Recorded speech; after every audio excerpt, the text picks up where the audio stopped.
So I'm going to be demonstrating the absolute easiest way to make probiotic and enzyme salad. So you guys can make it at home very quickly and very easily. So what I've done here is I've cut up the green cabbage, I've shredded it. You can use purple cabbage as well. In this case I happen to use green cabbage. And next I'm going to take some Celtic sea salt. Now the recipe in the Beauty Detox Solution uses unpasteurized miso, which is really for flavor and also because miso is very nutritious. But I think the confusion came from that a lot of us think that that's what creates the bacterial cultures and that we don't even need the miso at all. The reason is cabbage is so amazing that it has a ton of vitamin C. It has more vitamin C than oranges actually, and it has a lot of cleansing properties. And the cabbage itself has natural probiotics, which we're going to start to proliferate as we culture it. So I've just taken some salt, which is going to give it some flavor, a little bit of shakes throughout. I'm sprinkling it through, and I'm just tossing it through with my hands. So this is the most simplest way we can make the salad. You can also use caraway seeds, you can use ginger root, you can use different things, but right now just as simple as can be. So I've just sprinkled the salt throughout, and I've taken a really clean, this is a little mason jar for my demo. You want to sterilize and make sure everything that you're using is really, really clean. So what I'm doing now is I'm just packing it down, and here's the really important part. If you're using a wide jar, you could actually use your fist to pound down, or you could use anything you have on hand. I'm using the back of this wooden spoon. The most important thing is to really press the cabbage down. What we're doing is we're compressing out the air, and that's really, really important as we're making the salad. So you want to go in stages and layers, and you want to just keep pressing down quite firmly and just pushing the air out of there. It's a big, one of the biggest things I see people doing is that they're not packing their salad in enough, and then too much air gets in, and it can create mold and other issues. Okay, so this final layer here I'm doing for this mini little jar. Maybe I'll do a little bit more. Keep pressing down.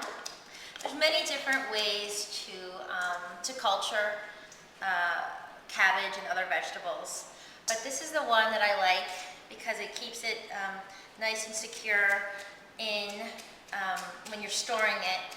And you can actually, it'll be ready in a couple days, but I have a batch in there that I've been keeping a couple weeks.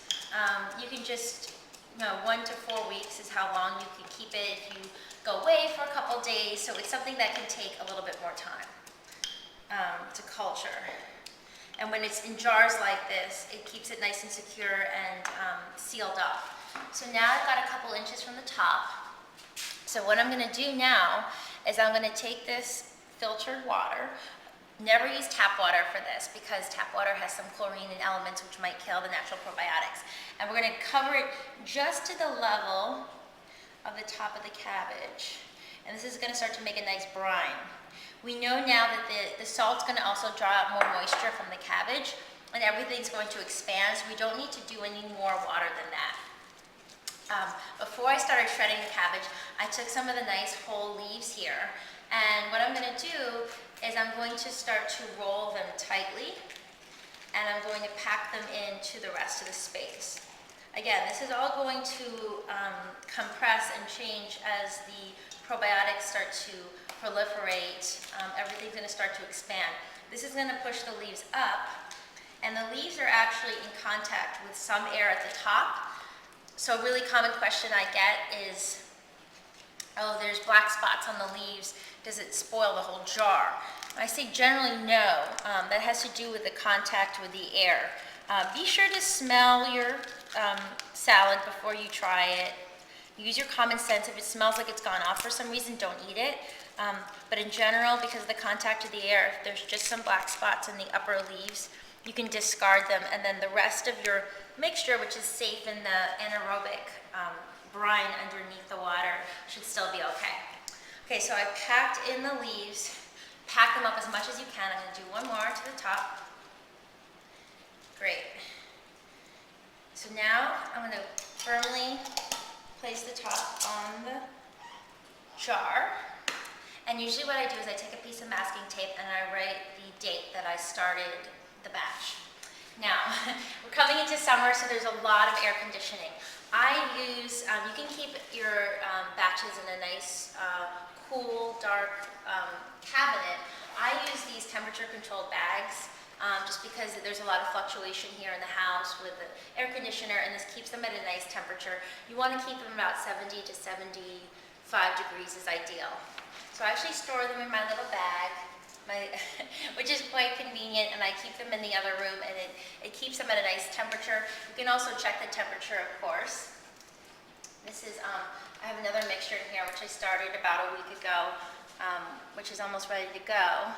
You can start to see the little bubbles mean the probiotics are starting to come up. And again, I'll just throw out these top leaves. Oh, and there's one more mixture I wanted to show you before we go. This is one I made last week, and just to show you how creative you can get. This is a mixture of purple cabbage and green cabbage, and it sort of makes it pretty pink. So I hope this really helps you guys make the probiotic and enzyme salad at home. Remember, it's really important to try and have half a cup a day with dinner. It will help everything digest. It will help clean out your system. You'll get a lot of enzymes, probiotics, the vitamins your food will synthesize better, and your skin is going to start looking a lot better as well.